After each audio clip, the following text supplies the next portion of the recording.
Good afternoon, this is David Wendell with Bushcraft on Fire, and we're pleased to be with you for another video. As I told you earlier, a lot of people have asked me, and I've got 3 or 4 requests since then, how did I get started in bushcraft? How did they get started in bushcraft? What do you do? And so I want to make this the first part of a many-part series that shows you exactly what I did. Now, when I began to learn bushcraft, I took a course called Kamana. Now, I have permission from the director of Kamana to be able to show you this and explain the system a little bit without going into great detail. So I'm not going to show you a lot inside the book, not that it's top secret or anything, but it is copyrighted material, and so I want to be careful. But when you go to Kamana, they send you a notebook with a lot of different courses in it, course material, different reading material, as well as different sections that you can study. For example, the awareness trail, mammals, journaling for plants, trees, all sorts of different things. Here's another mammals book, and this is the end of it. So all sorts of different things that show you what to do as you're out in the bush. Now, the premise behind the entire series is to get a spot where you can go regularly. Regularly means at least 3 to 4 times per week. And when you're out there, you want to observe the things around you. Basically, learning by nature teaching you. So what we're going to do is work within the premise of how I learned. And the first place that you need to do, as I said, is to find a place where you can go regularly.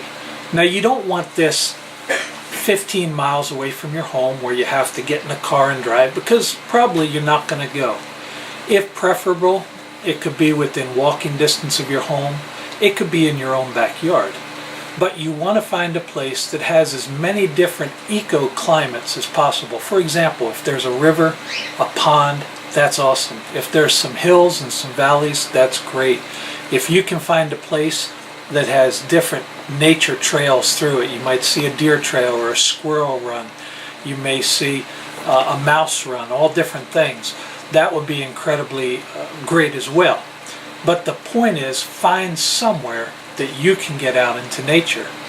What you're going to do is you're going to spend days out there, nights out there, not a lot of time, 15, 20, 30 minutes as you can set aside a day, as I said, at least 3 to 4 days a week.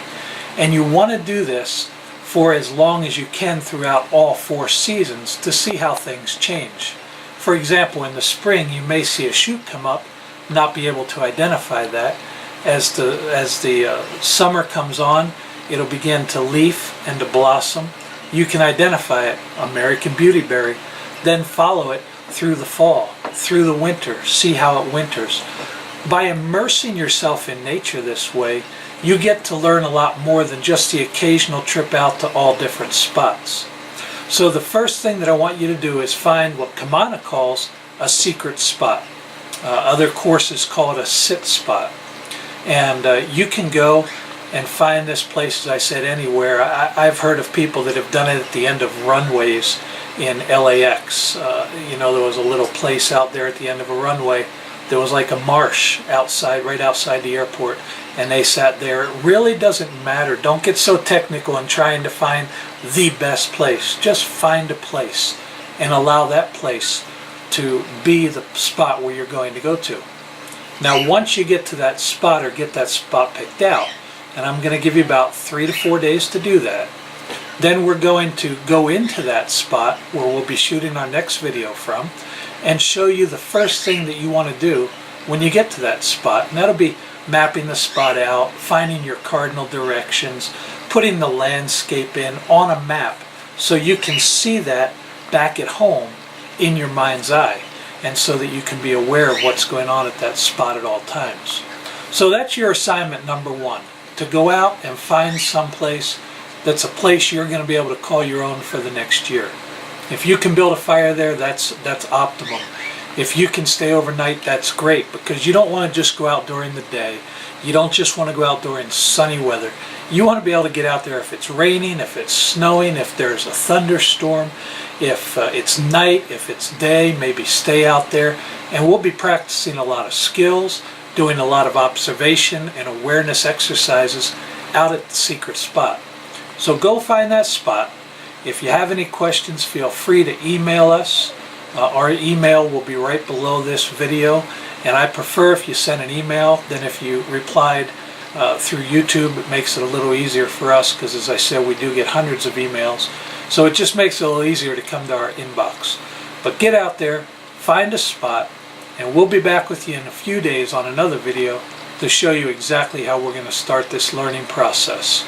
We're glad to have you all with us on this study, on this lessons, as you would, as we go out and learn how to learn from nature. Until then, this is David Wendell of Bushcraft on Fire. Hope you have a great day, and we'll see you soon on another video.